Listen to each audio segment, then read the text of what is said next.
Assalamualaikum, jumpa lagi Football Belanda, ringan amatiran ala gua. Hari Sabtu sore ya, badan gua agak kurang enak nih. Tadi sempat karena nggak enak badan, maka gua putusin untuk tes PCR ya, yang disediakan oleh pemerintah setempat. Ya, kalau menurut gua sih penting ya ketika kita tidak enak badan, daripada kita pikir-pikir ada apa, yang lebih baik tes ya. Mudah-mudahan hasilnya negatif. Gua juga sempat tadi tes tes sendiri ya, karena di sini memungkinkan juga, dan alhamdulillah negatif sih. Mudah-mudahan tadi yang PCR juga mungkin baru besok ya ada hasilnya. Anyway, gue ucapkan semoga sehat-sehat selalu ya yang nonton acara ini. Well, langsung aja. Kali ini gue mau ngobrolin. Jadi kan hari ini nih ada, sebenarnya dari kemarin, hari Jumat dan juga hari Sabtu ini kan ada dua menurut gue berita besar dan juga berita yang menurut gue cukup bagus ya bagi Manchester United. Dimulai kemarin bahwasanya Jadon Malik Sancho akhirnya diresmikan secara ofisial ya oleh Manchester United, sudah menandatangani kontrak, sudah mendapatkan nomor juga, nomornya 25, ada unsur 7 juga di situ ya.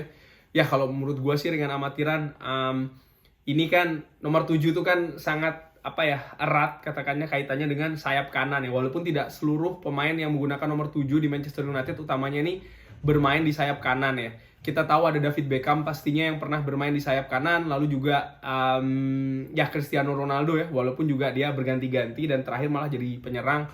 Eric Cantona juga bukan sebagai penyerang, tapi menurut gua nomor 7 tuh lekat lah ya dengan sayap kanan ya. Dan nomor 25 ini kan mengingatkan gua terhadap seorang Antonio Valencia yang ketika datang ke Manchester United nih setelah Cristiano Ronaldo diambil oleh Real Madrid ya. Dan seperti kita ketahui, Antonio Valencia ini banyak bermain di sisi kanan ya. Cuman gaya permainannya itu kan lebih menyisir di sisi kanan lalu diakhiri dengan crossing ya. Sementara seorang Jadon Sancho ini kalau gue ngelihat ya di statistik itu ternyata dia lebih sering bermain menusuk ya. Jadi dari sayap kanan dia melakukan penetrasi. Itu yang sering dia lakukan di Borussia Dortmund.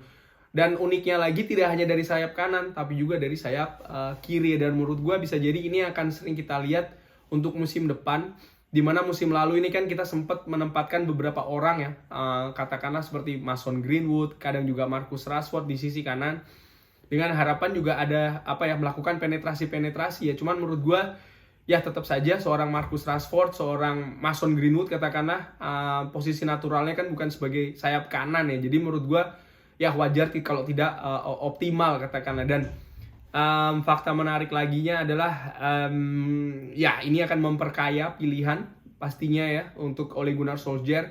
Kita punya Daniel James, kita punya Marcus Rashford, Mason Greenwood, bisa juga mereka ini didorong ke depan. Di kiri ada ada Marcus Rashford pastinya ya, bisa juga Antonio Martial, ada Edison Cavani. Jadi menurut gue semakin kaya pilihan dari seorang Ole Gunnar Solskjaer. Dan juga tipe permainan mungkin kita akan lebih banyak, ringan amatiran ala gue ya, menyaksikan penetrasi yang dilakukan oleh Jadon Sancho ya, yang sayangnya tidak begitu terlihat di timnas Inggris ya. Banyak pendapat yang mengatakan bahwasanya ya harga 85 juta hanya untuk seorang cadangannya Saka di timnas ya. Menurut gue Gareth Southgate strateginya kan berbeda ya dengan apa yang ditampilkan atau dimainkan oleh pelatih dari Borussia Dortmund dan juga oleh Gunnar Solskjaer ya. Mungkin bisa saja memang ya lebih masuk seorang Bukayo Saka ya yang dimainkan ya. Pun juga Jack Grealish, kita kan tidak bisa bilang bahwasanya Jack Grealish itu pemain jelek ya, tapi karena ya dia punya sistem yang harus sering menempatkan Jack Grealish ini bermain dari bangku cadangan, katakanlah seperti itu ya. Jadi menurut gue sih again ya tidak bisa dibilang bahwasanya ya 85 juta hanya untuk seorang cadangannya Saka. Ya again sih Gareth Southgate dia punya taktik sendiri yang ada juga pemain-pemain lain ya katakanlah ya yang bermain cukup bagus, tapi ya di tangan Gareth Southgate ini kan dimainkan sebagai cadangan. But anyway, akhirnya official Jadon Malik Sancho nomor punggung 25 sudah resmi. Sudah banyak ucapan selamat dari Paul Pogba, dari Bruno Fernandes. Ya menurut gue ya sudah ini ya akhirnya, walaupun pada saat itu kan sudah tinggal menunggu saja officialnya ya. Lalu kabar menarik lagi adalah ya baru saja hari ini ya Ole Gunnar Solskjaer yang sempat beberapa waktu yang lalu gue sudah bahas ya bahwasanya akan ditawar perpanjangan kontrak, ternyata kejadian benar. kontrak yang sejatinya akan berakhir tahun 2022 diperpanjang ya dari sekarang ini berakhir di tahun 2024 dengan opsi perpanjangan yang kabarnya 1 tahun. Jadi sesuai dengan informasi yang gue terima beberapa bulan yang lalu bahwasannya Ole Gunnar ini akan menerima 3 tahun, jadi 2 tahun plus 1 tahun opsional ya.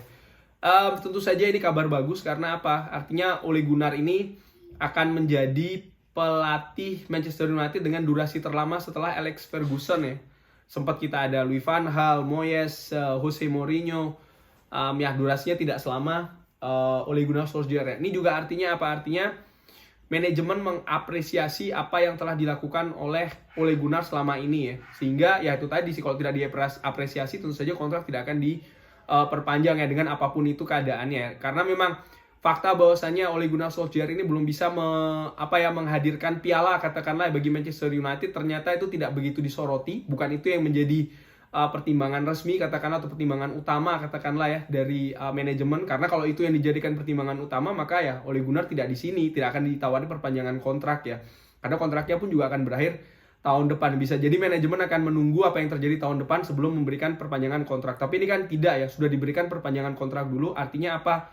Artinya manajemen percaya dan juga mengapresiasi apa yang telah Ole Gunnar lakukan ya. Plus kita lihat bagaimana John Murtough dan juga Darren Fletcher yang dihadirkan semenjak akhir musim lalu ya. Ini sudah mulai bekerja. Kita bisa lihat kehadiran Jadon Sancho ini kan pemain yang memang diinginkan oleh Ole Gunnar berada di Manchester United. Ini sudah diincar dari musim lalu bahkan ya.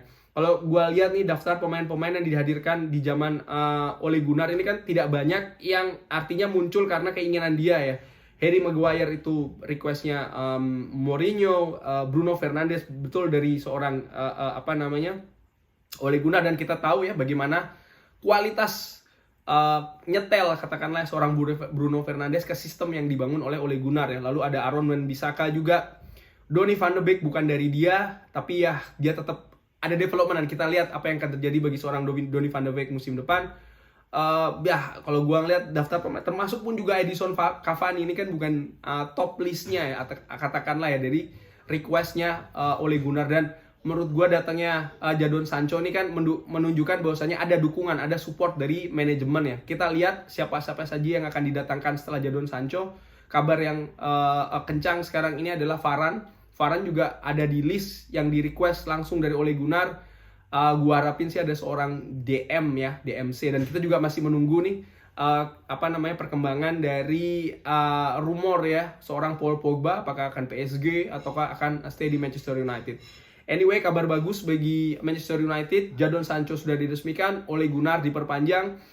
Oh ya, satu sisi lagi ya, development pemain muda, gimana Ole Gunnar ini kan juga memberikan kesempatan katakanlah ya kepada banyak pemain muda yang menjalani debut bersama Manchester United dan kualitasnya menurut gue bagus. Sore Tire, katakanlah Amad Diallo, mungkin sebentar lagi Facundo Pellistri.